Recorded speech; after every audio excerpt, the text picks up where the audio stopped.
All of Ukraine has this fate because of our neighbor. Thank God it's just one, or 1.5 actually. Belarus is in this too.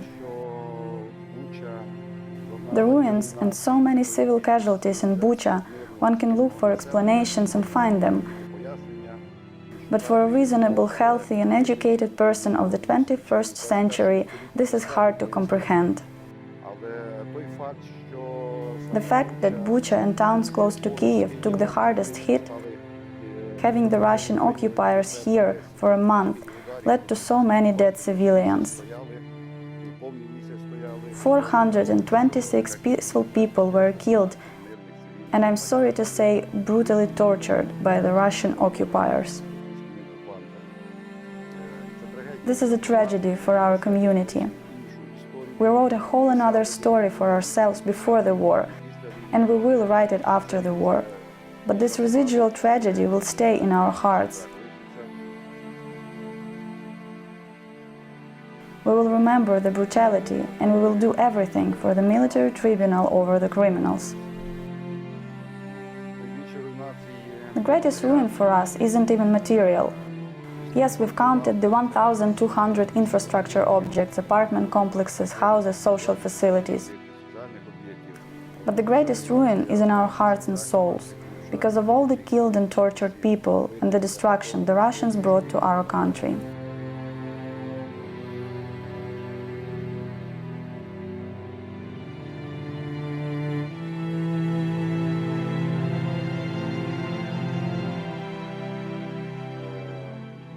This is invaluable.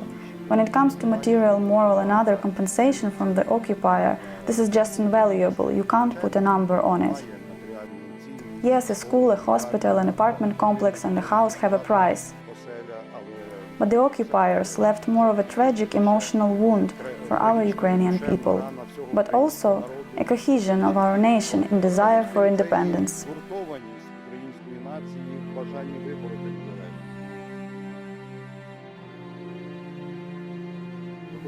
Before the war, based on our capabilities, we built schools, kindergartens, infrastructure. As of today, we are pushed back 10 years. We won't be able to return to before the war or better development just by ourselves. We count on support. We've estimated everything, and it's 700 million euros to rebuild infrastructure and residential objects.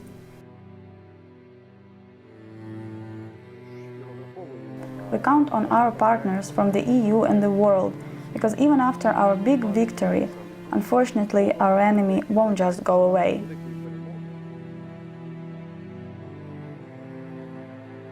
Even the pieces that are left will pose a threat to Europe's eastern borders. We all have to understand, this war isn't just in Ukraine, it's in the east of Europe.